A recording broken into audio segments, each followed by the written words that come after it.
Great.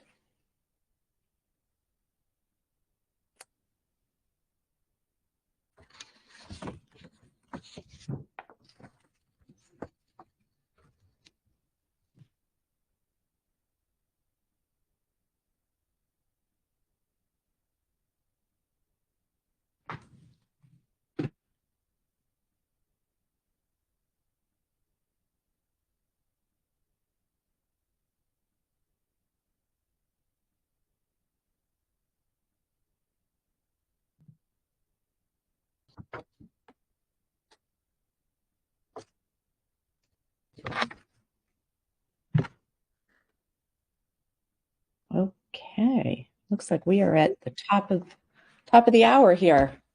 Yes. All right, Kyle, I'm going to kick things off. Welcome everyone to KLC's webinar on when do I really need my CMMC Level 2 certification. Thank you all for joining. My name is Kelly McDermott and I work with KLC Consulting, the host of this webinar.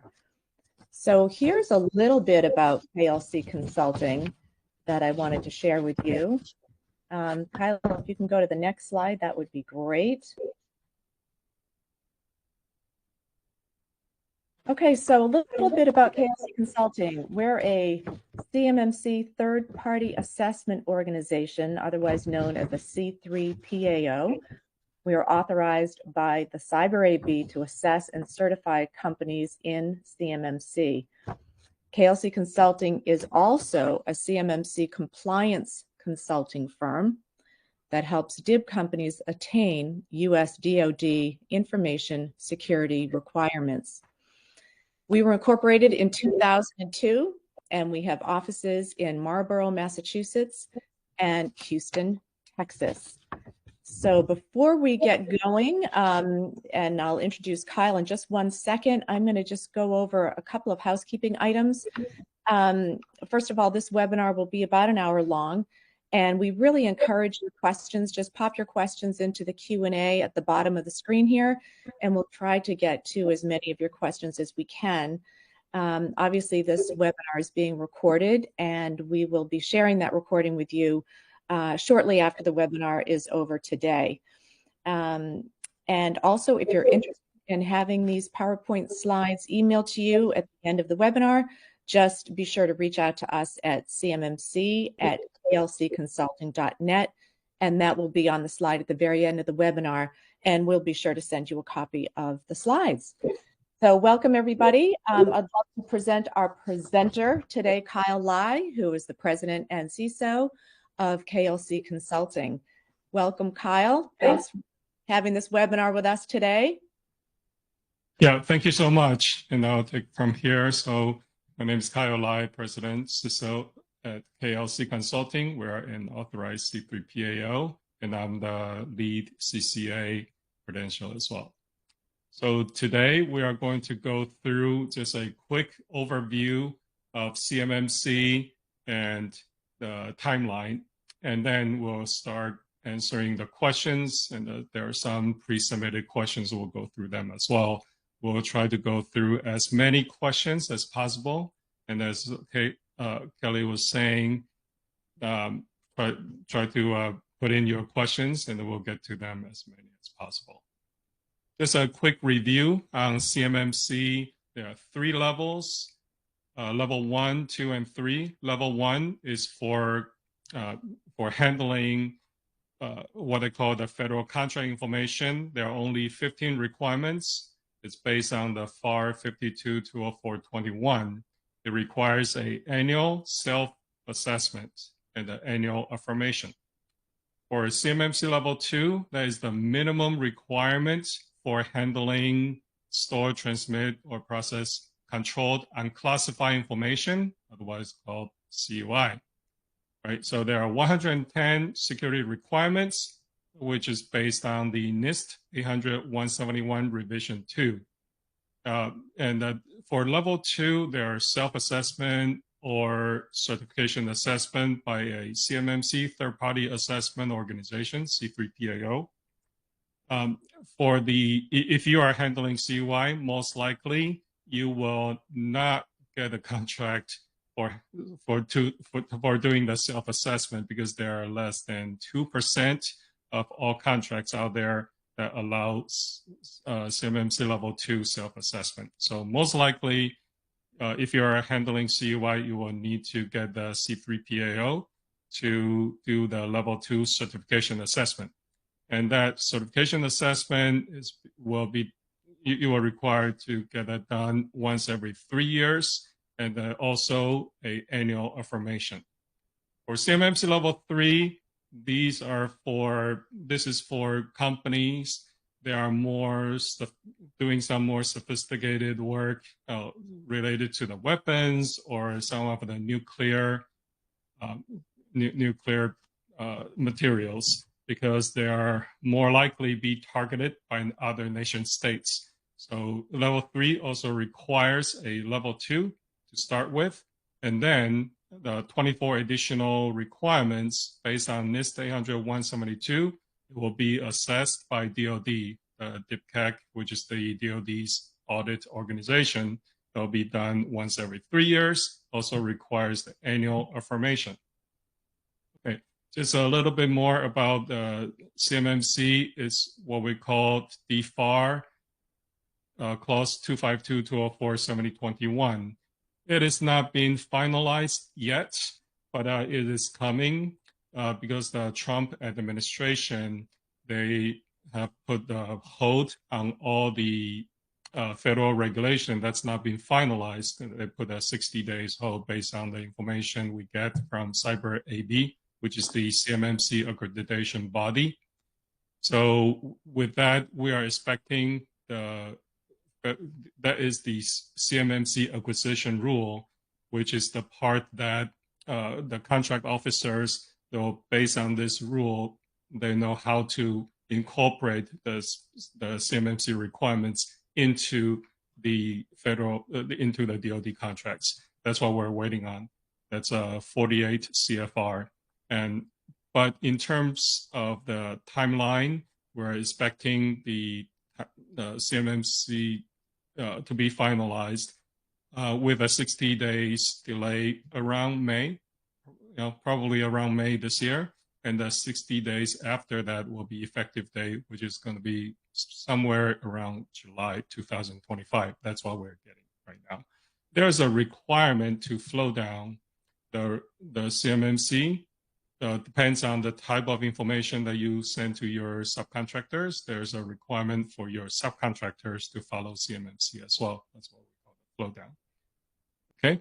And this is the two parts of CMMC I mentioned. 32 CFR is already effective. The rule is already effective. That means it's a law, regulation. It's not going to be reversed. It's not going to have an impact. It's with a Trump administration. So CMMC, the program rule is already going. That means that we, as a C3 PAO, already start doing the CMMC certification assessments. The 48 CFR, this is the CMMC acquisition rule. That is the one that I just mentioned. That's most likely going to be effective around July 2025. Okay, and based on that estimate timeline, July 2025, the timeline for CMMC implementation is going to be in 4 phases. Phase 1, if everything goes well as expected, start in July 2025, right? Phase 1 is going to start with the self-assessment for level 1 and level 2. 12 months later, the phase 2 will kick in, and the phase 2 will require the CMMC level 2 certification assessment. And phase 3, which is 24 months after the start of phase 1, that's when CMMC level 3 will kick in. And phase 4, which is 36 months after the start of phase 1, it will be full implementation. Most likely we're going to expect there are some exceptions during the phase 1, 2, and 3, right? And the phase 4, there will not be any exceptions. every single solicitation and contracts, you will see a CMMC requirement or CMMC clause in those contracts. And on the bottom, just a note, in some procurements, DoD may implement CMMC requirements in advance of the planned phase. So it is contract officers' discretion in terms of when they want to start the CMMC, the levels that are required by their contract. So there is a possibility that CMMC, you may see some of the CMMC Level 2 certification assessments during the phase 1 because it's already based on the contract officer's discretion. Okay, and this is a draft RFP for Army maps. That's in the draft right now. It's a $50 billion IDIQ contract, but we already see that CMMC requirements is already there, and it highlighted in yellow here on the right side. You will see that they are requiring you to show that you have the proof of CMMC Level 2 or higher certification, or you can show there's a proof that you already scheduled an assessment with a C3 PAO. They will take that as a proof, as a way that you are doing something on the CMMC. So this is what we see in the contract world right now. So yeah, so CMMC is coming. GSA STARS 3 GWAC, this published several years ago, but you see the contract that already have the CMMC requirement. What it's saying is that because DoD can purchase through GSA contract, so when DoD start purchasing the contract and the CMMC is in effect, then the contractors, with a STARS 3 GWAC, the contractor, the offer will need to comply with the CMMC requirements. Kyle, I just want to interrupt for one quick second because I think it's worth pointing out here how important it is to get your certification in order to stay competitive, because they're already starting to put these into contracts and the requirement is there. And if you want to win more contracts, now's the time to get going on this because it's going to be required. Yep. No, that's a really good point because, for example, like Army maps, most likely the prime contractors, they're not going to wait until the couple months before the actual solicitation is out because they are preparing. Right now, it's in draft. Prime contractors, they're already talking to subcontractors, right?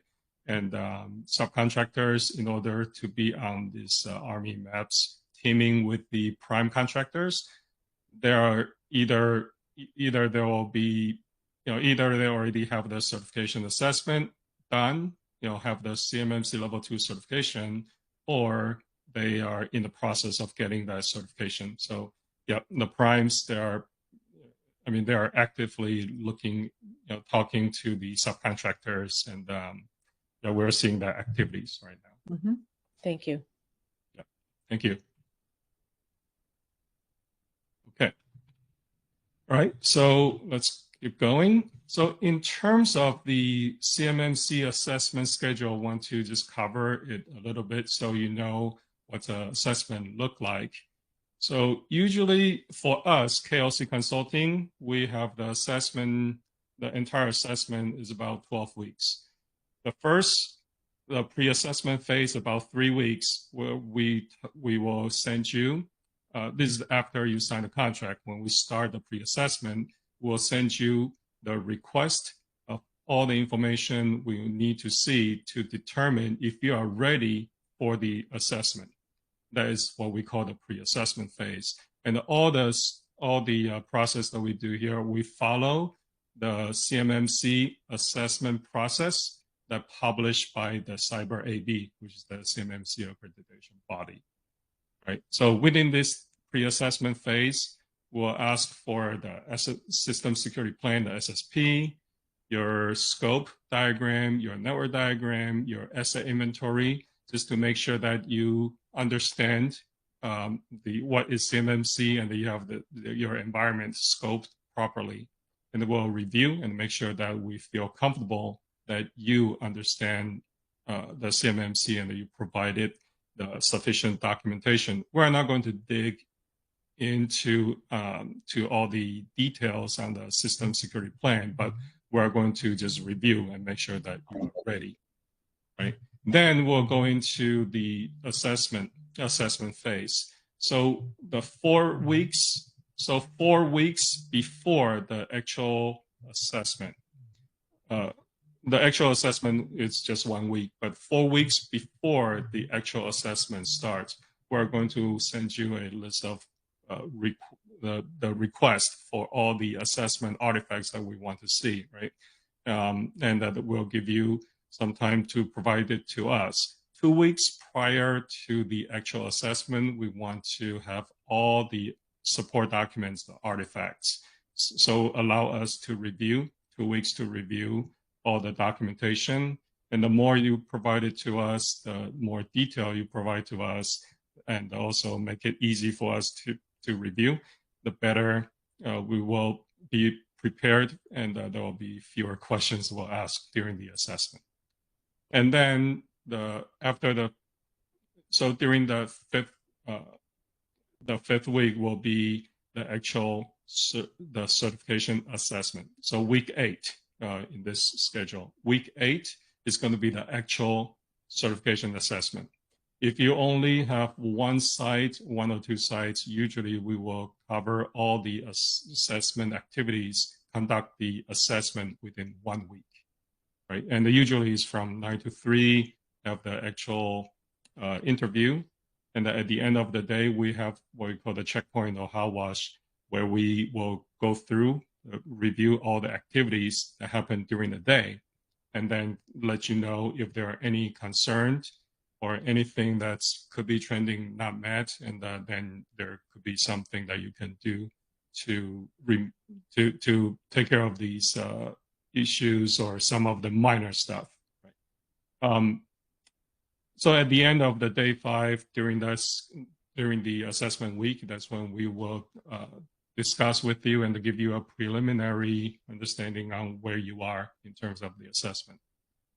Usually you will know if you pass, have the final status, you have got the score of 110, or if they're less, and if you can get onto the conditional, allow the conditional status. Okay. Then after the assessment, that's when we will start preparing our results. That's a step 3 here. We'll prepare our results and send that information, send the results to the DoD. There's a system called EMAS. We will submit our results. If you are 110 or if you are in your conditional status, then we will send these results to the EMAS system. If you go below the threshold for getting the conditional certification, then we will not pursue sending that, because then that's considered not passing. Then we are not going to send the results to the DoD EMAS. But within these 4 weeks, we will send you a out brief, what we call the out brief, the official out brief, let you know where you are and the results of the assessment. Okay, and if everything goes well, we will issue you the certificate of your CMMC certification status, right?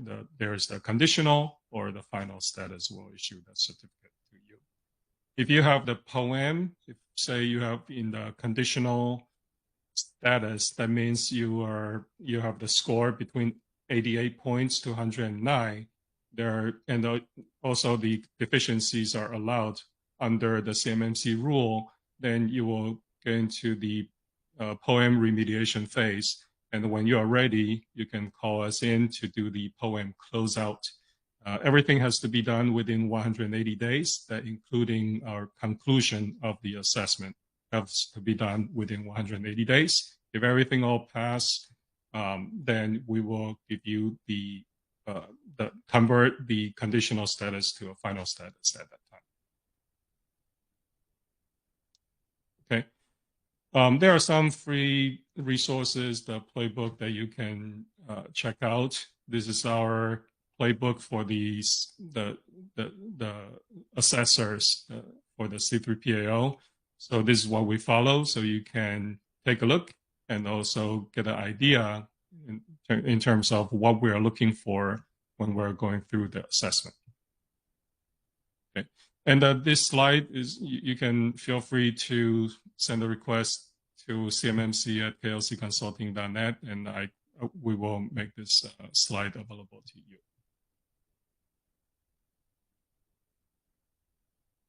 All right. Okay, that's a quick overview. So hand it back to you. That was great, Kyle. Thank you for that timeline. I think that's really important. And we do have some questions in the Q&A, so be assured we're going to try to get to those as we comb through these questions here, and maybe we'll answer them as we go down this list. So the first one we want to tackle here is, what is the expectation for assessing an external service provider? We get this question a lot at KLC. So if you're an MSP or a cloud service provider, what are the expectations for an assessment with those folks? Right, and I will bring you to the next slide here. So yes, when we're talking about external service provider, we are really talking about the cloud service provider, the CSP, and not CSP, which means the managed service provider. So it could be your IT services company that helping you with the with the IT services, right? So if we are talking about a cloud service provider that handle the store, process, or transmit CUI, that means that the cloud service provider must have the FedRAMP moderate or higher authorization, EPO. So you must use if you are using a cloud service provider for handling CUI, you must choose you must make sure that your CSP has the FedRAMP moderate or higher certification.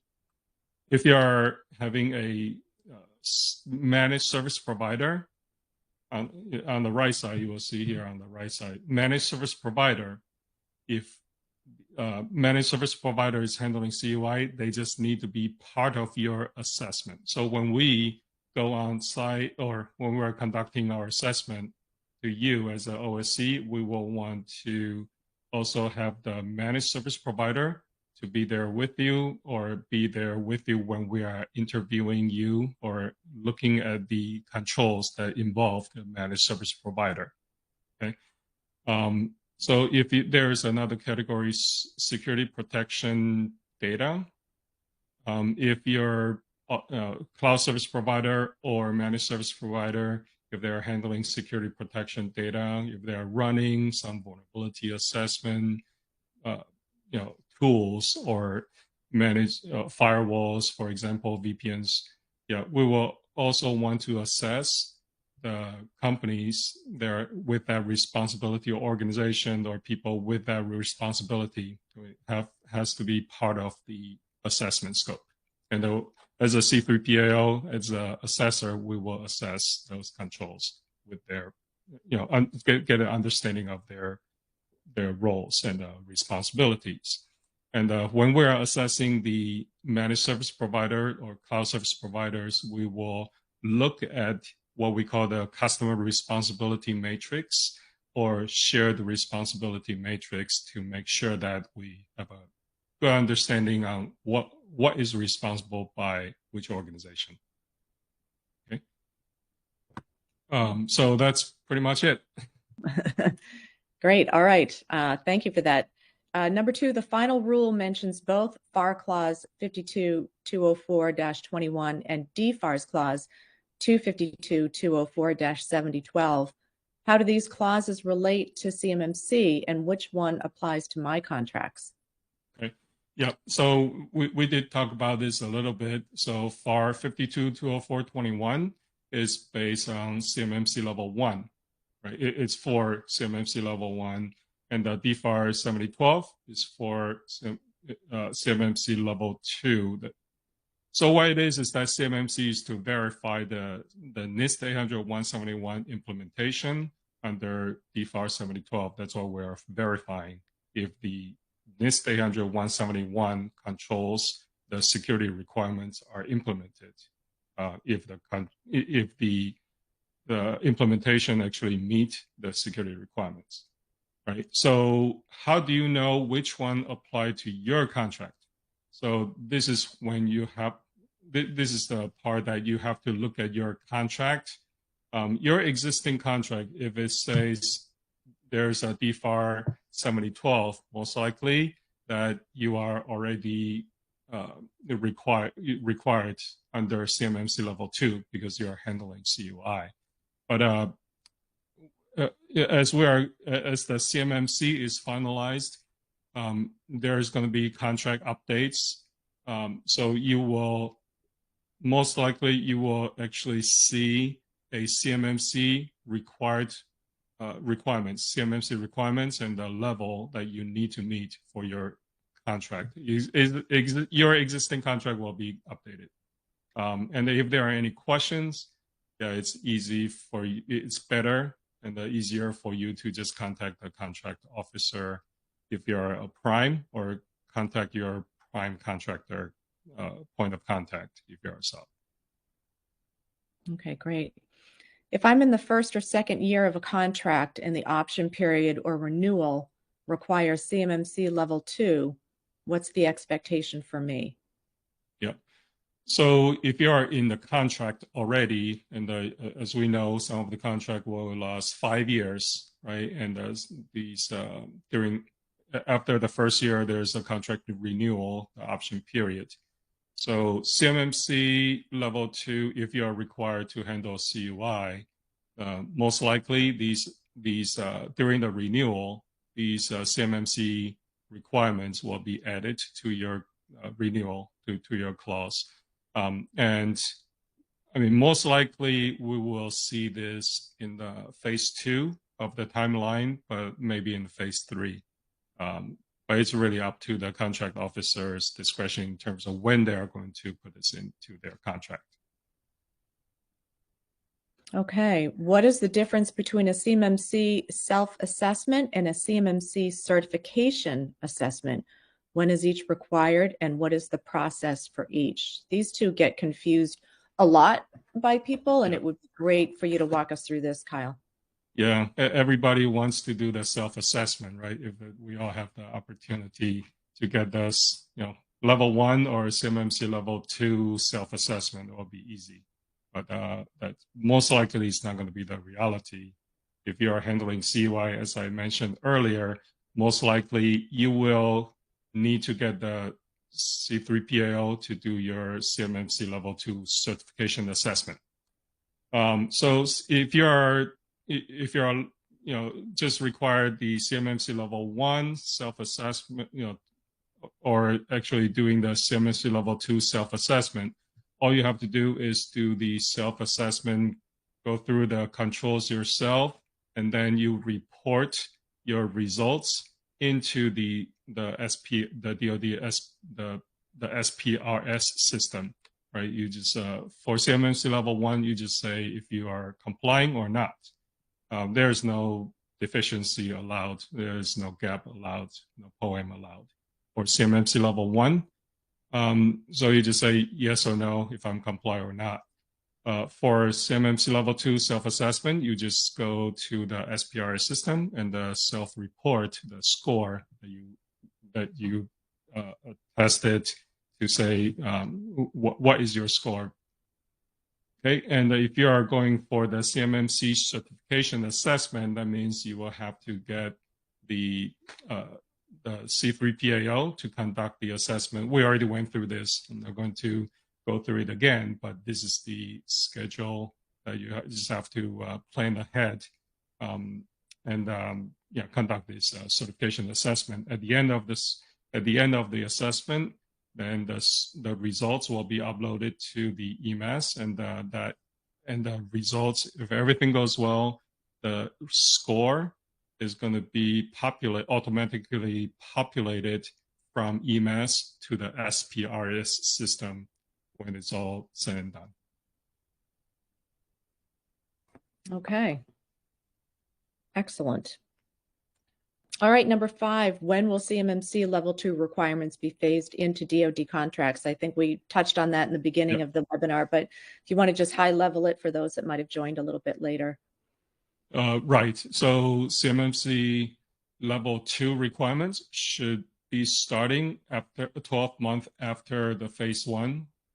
So if we are expecting July 2025, the official phase for Level 2 is going to be certification assessment for phase 2. It is going to be in phase 2, which is 12 months after the start of the CMMC. 12 months after the phase 1. And if we are saying July 2025, phase 2 will start at July 2026. Okay. But again, it's really up to the DoD contract officers' discretion on when they want to start adding the CMMC Level 2 requirements into their contracts. It could be, so this could happen during the phase 1. It could be earlier than phase 2. So it's good to be prepared early just in case. And it kind of leads to this next question. If I choose to pursue CMMC certification early, even if it's not immediately required for my current contracts, what are the potential business advantages beyond simply meeting compliance requirements? Yeah. I mean, in terms of the advantage, you can start market your services to if you are, say, CMMC Level 2, you already get your CMMC Level 2 certification, then, certificate for Level 2 final status, then you can start market to the DoD if you're a prime, or if you're a sub, market to if you're a subcontractor, start market to the prime contractors. Because the way it is that when the contract requires the CMMC Level 2 certification, that means the prime contractor that will need to comply with us and also get the CMMC Level 2 certification. But also, if they send the CUI information to their subcontractors have to comply, right? Have to get the CMMC Level 2 certification as well. So, and the prime contractors, they know that, and that they are going to start talking to the subcontractors that are either ready or already have the certificate, right, for the CMMC Level 2 certification. So the earlier you get the certification, you will have the competitive advantage and start market to these, build a teaming relationship with primes or start market to the DoD, because you can definitely show off that you are ready to take on the contracts that are coming out that require the CUI. Mm-hmm. And Kyle, earlier in the webinar, you said that primes are beginning to look for subs at least 6 months prior to those contracts going into effect. So they're already starting to curate their list of subs in advance to make sure that they're ready to go when they are. Yes, yeah, most likely for example, like the Army maps, right? They are still in their draft RFP, but I know the prime contractors, they're already talking to the subcontractors, and they're asking, hey, where are you, in terms of your journey to getting your CMMC Level 2 certification? Mm-hmm. It's Army maps is a $50 billion IDIQ contract. That means it's going to go out, the Army maps is going to go out to hundreds of contractors, right? And the hundreds of contractors, there are primes, and then they're going to talk to their subs, right? And it's just easier. It will be a lot easier, a lot better for you to start preparing and at least try to get the scheduled CMMC Level 2 certification assessments with a C3 PAO, so you can get ahead of the game, because as you see from the draft RFP, they are looking, you may not have the certification assessment yet, but they are looking for the proof that you already scheduled an assessment. So that is in the draft RFP right now. So we're expecting that to the prime contractors. They are, most likely are going to follow, and that they're going to start talking to the subcontractors that are ready. Makes sense for sure. All right, moving on to question 7. What happens if I fail? This is a good one because we get this question a lot. What happens if I fail my CMMC certification? You get less than an SPRS score of an 88. Yeah, this part is right now, what we know as a C3PAO is that if your score is less than the SPR score of 88, that's a passing score, and plus that the POEM items have to be allowed under CMMC in order for you to get the conditional status, right? But if your score is below the 88 points, that means that that means that you did not pass the CMMC certification, level 2 certification assessment.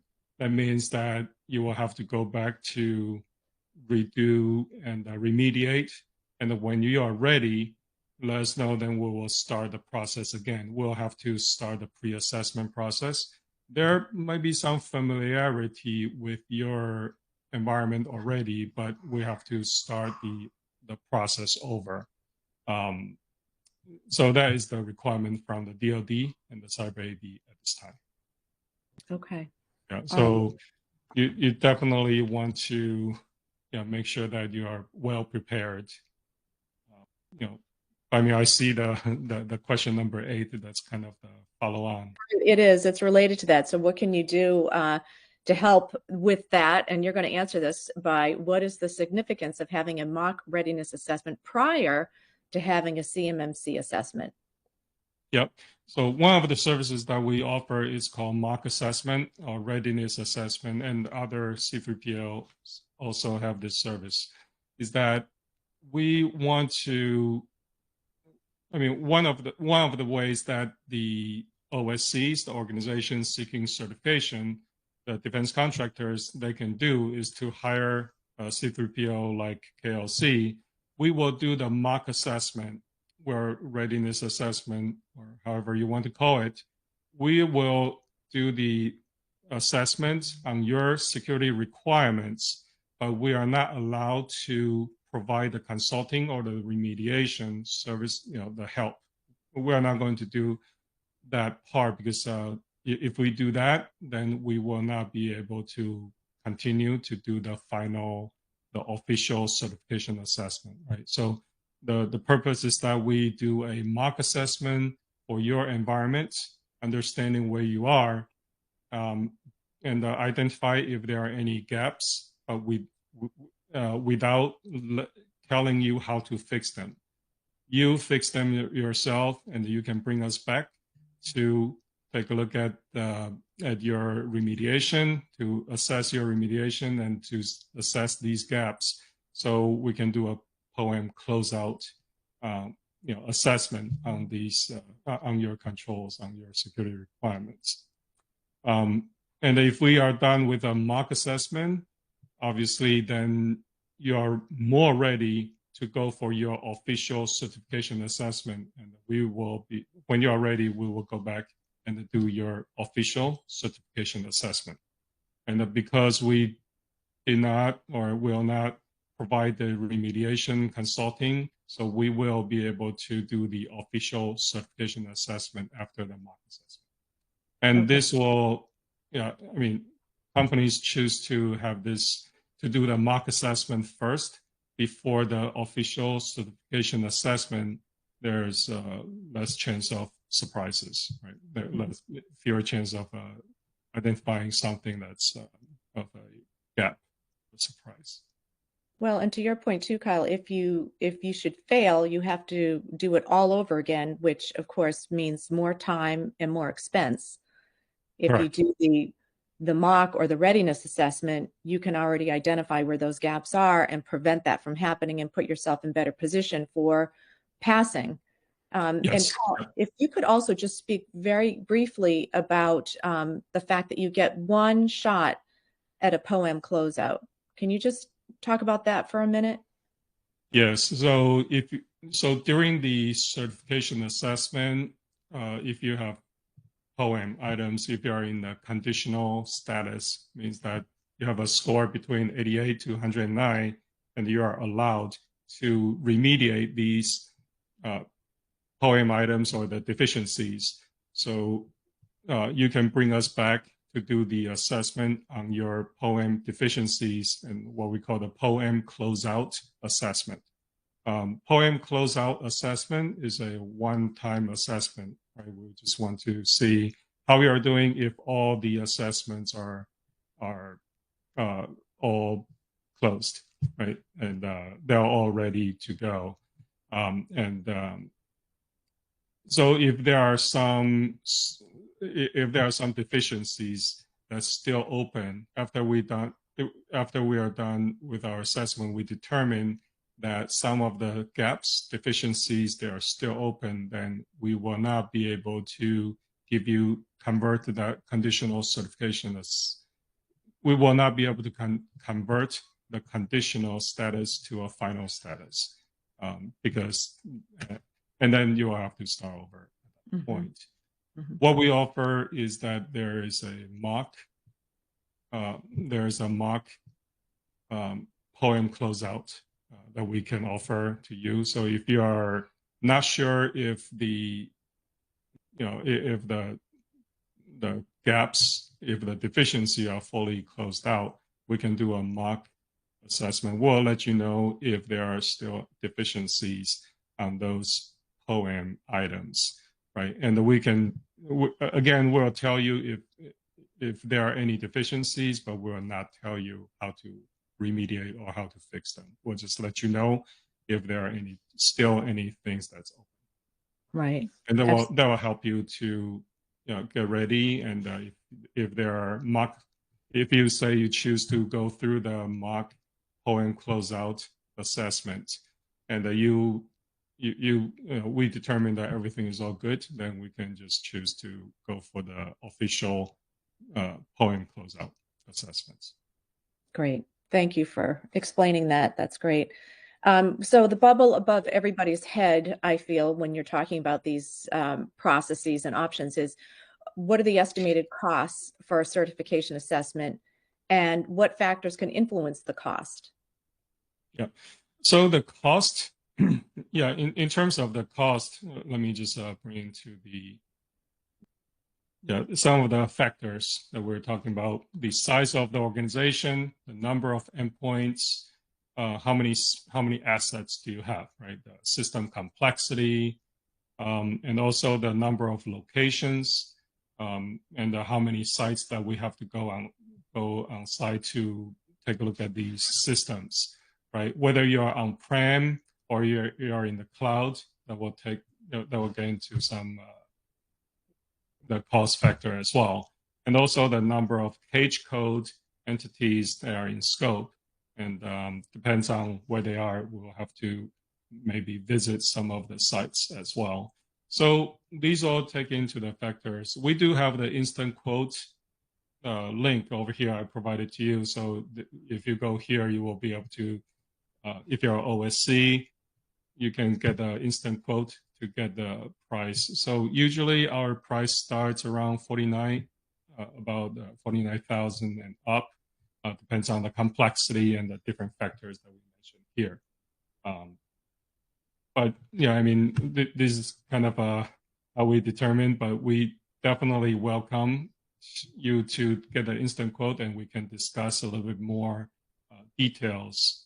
Feel free to contact us. Excellent. Okay, we have quite a few questions in the Q&A, but we want to finish these up because maybe these will answer some of those questions. I have multiple sites. Do you need to come visit them all? Related to that, do you come on site for all these assessments? Do you need to be on premises to do these, Kyle?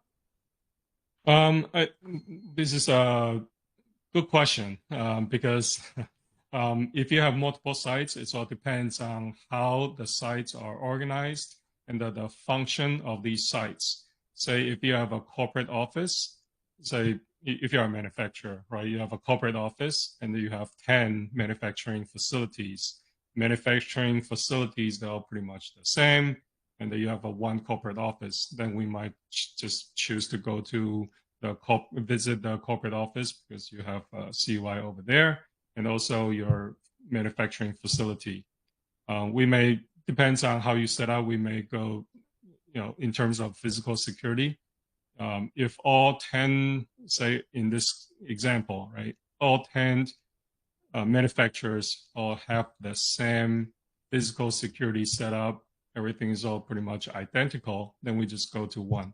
If you have a couple different variation of physical security, some of them are using badge, for example, some of them are using keys, we might choose to go to two of the manufacturing facilities so we can get an idea in terms of how the physical security works. So that's, it requires some discussion in terms of how your security requirements are implemented, the security practices are implemented, and how you meet these security requirements. If you have if your system are all remote and you have something like a VDI, the virtual desktop infrastructure, and you don't really have a physical presence, then we may be able to do all the assessment virtually. So I think it all depends on how your environment is set up. So there's a possibility that we could do everything remotely. Mm-hmm. Great. All right. And we've talked about quite a few of these organizations here, but where can I find reliable resources and guidance to help me navigate the CMMC process, including official DoD information, accredited C3PAOs, and other support organizations? And we're going to share that slide with you here. Right. Yep. So DoD CIO, if you search DoD CIO CMMC, that's the website that will list all the related information on the CMMC resources, the assessment guide or the scoping guide, some of the CMMC documentation is all listed there. The actual CMMC model is all listed. That's the official site for CMMC program. CyberAB also has a marketplace where you can go to look up the C3PAOs, RPOs, the RP. So there are the ecosystem is managed by CyberAB. So if you go to cyberab.org, and you will be able to learn a little bit more about the CMMC, the ecosystem, and also go to marketplace to be able to reach out to different organizations. Some of them are certified. There are certified professionals, certified assessors, lead assessors, the C3POs. You'll be able to get them from there, RPOs as well. And also KLC Consulting, we have a lot of good information on the CMMC. CMMC is pretty much what we focus on. So we were doing the consulting, but now our focus is more on the assessment. So, but there are a lot of information that we provide on the site. Mm-hmm. Yes, thank you for that. There's lots of videos and blog posts and a contact us form to just reach out and ask questions directly, and we're really happy to help you. Before we get to the Q&A, because I know there are a lot of great questions in there, I do want to take an opportunity to just say that, for KLC Consulting, we're a firm that is not a gotcha firm. Like, we're here to help, and we're here to help you get certified. That's our main goal. We're not trying to catch you, trip you up, or anything like that.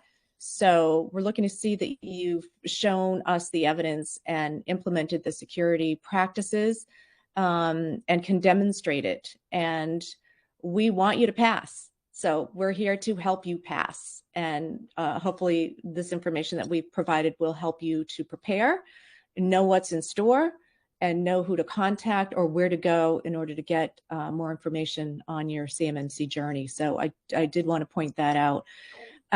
So let's go to the questions here because it's been quite active here.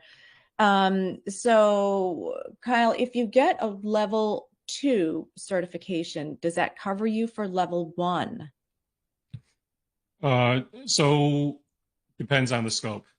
So if you are going for level 2 certification, we only level 2 certification only focus on controlled unclassified information, right? So if FCI is part of this scope and that you have the controls in place to take care of that your environment, your controls also address the FCI, then yes, it will cover. But I just want to make sure that we understand that CMMC Level 2 certification only covers the controlled unclassified information, CUI. It's not specifically called out, say it covers the federal contract information. It does not have that clause in the CMMC Level 2 assessment guide. Okay. Yeah, so basically, if you want to have the CMMC Level 1, you might have to do a CMMC Level 1 covering the federal contract information. You might want to submit a separate CMMC Level 1 certification, but that's a self-assessment, so it's a lot easier. Yes. And again, these slides will be available after the presentation. Just shoot us a quick email, cmmc@klcconsulting.net. We're happy to share the slides with you. Just reach out to us. That's perfectly fine. Happy to do so. Another question, which controls are not allowed in a POEM? Okay, so which one are not allowed in the POEM? If you look at the CMMC Level 1, so if you're looking at the FAR 5204-52, right, the CMMC Level 1 requirements are not allowed to be POEM'd, right? So if you have anything that's not meeting CMMC Level 1, that you cannot POEM those. And that there are about 17 related NIST 800-171 controls that are related to level 1. Those are not allowed. And 3-pointers in the SPRS scoring, there are security controls, security requirements. There are 3-pointers or 5-pointers that are considered a little bit medium high risk controls. They are not allowed to be POEM'd. The only exception is that if you have one that's related to the FIPS security controls, that one is 3-pointer that is allowed to be POEM'd, but otherwise, no, you cannot POEM anything that's 3 point or 5 points or anything related to level 1 controls. Okay, good question. In SPRS, there is an annual 800-171 self-assessment option. Now there is an option to do a CMMC Level 1 assessment. Do we do both of those before getting our CMMC Level 2 certification? No, CMMC Level 2 is independent, only focused on CMMC Level 2. It's not related to the CMMC Level 1. So you do not need to have a Level 1 before you go for Level 2. Okay.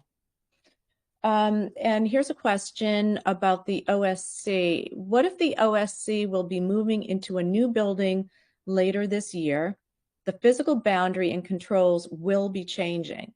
Should they wait until everything is moved over and self-assessed before reaching out to a C3 PAO for scheduling the assessment?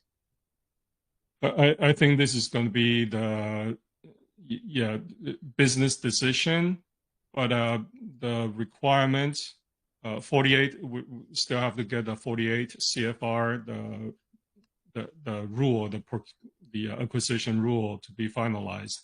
But what's in the draft? The 48 CFR rule right now is that if you get your certification right now, and that if there is if there are any change, any change right now, it's you have to report to your contract officer.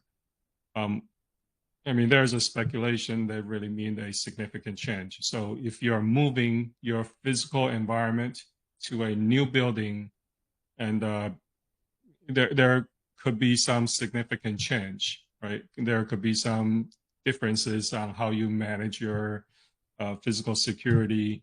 Then they may consider, but I don't know the detail, but they may consider that as a major significant change. Then you may need to get another update or another certification assessment at that time. So it's probably good to check with your C3PAO. I mean, yeah, if you choose us to be your C3PAO, contact us. We can go through a little bit more detail in terms of your circumstances. Okay, thank you. If my company does not receive CUI, but the customer, who is a prime contractors, receives it, is CMMC Level 2 automatically inherent to my company? It does not. No, it does not. So it all depends on if your prime is required to get the store, transmit, or process CUI, and it's required by your prime because the prime has the contract that require level 2 certification, which is fine. Your prime has to have the level 2 certification. However, it all depends on what the information is passed to you as a subcontractor from the prime contractor. If your prime sends you only the federal contract information, only sends you the FCI, then your prime probably only require you to get the CMMC Level 1 certification. However, if you receive CUI and it's required for your work, yeah, then you will need to get the CMMC Level 2 certification. So it all depends on the information you receive from the prime.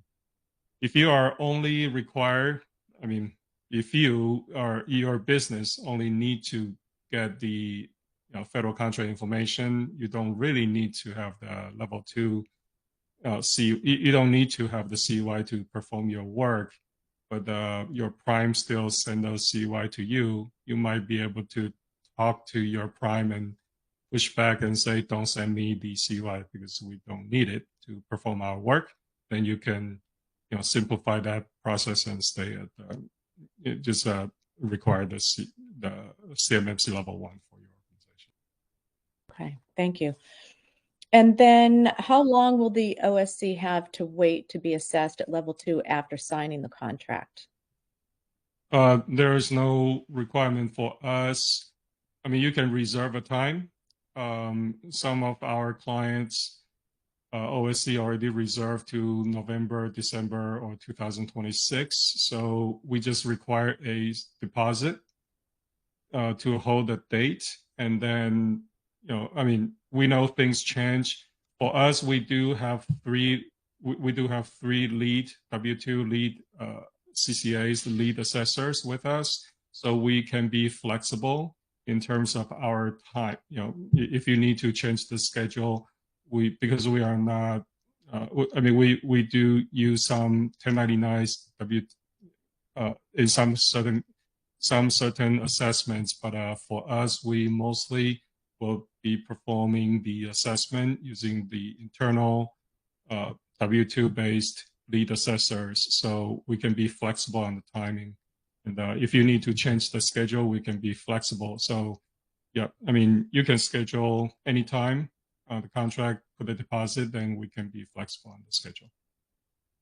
Okay, that's great advice, Kyle. And I do want to point out too that we've mentioned this in previous webinars that there are over 77,000 defense industrial base contractors in the U.S. And currently today there are about 100 C3PAOs. Yeah, I think there are only like 50 something. Oh, okay, so 50, so half of that. And so you can see that the demand for C3PAOs is pretty intense. That there are a lot of DIB companies out there that are going to need to get certified, and you can see the supply and demand. So we're here to encourage you to start the process. To whether it's us or another C3PAO, but just understand what the landscape is out there and know what the constraints are so that you can go into this with eyes wide open. So and we still have the capacity. I know we're conducting the certification assessment. I mean, we have quite a few assessments going on right now throughout the spring, but we still have capacity throughout the year. So feel free to contact us. That's great. All right, and we've had some requests to show our email address again, and we're going to show that to you on our last slide. Here we go. This is how to contact us, CMMC at klcconsulting.net. Our website is linked here. You can also click on the QR code to go to our site. And I just wanted to thank you all for joining us today at our webinar. When do I really need my CMMC Level 2 certification? So thank you for joining us, Kyle. Thanks for leading us through all of that information. We hope this was helpful to you. And please reach out with any questions you have. We'll be sending the recording, as we said, and you're obviously welcome to get the slides by contacting us as well. So thank you so much, folks. Have a great day. Yeah, see you next time.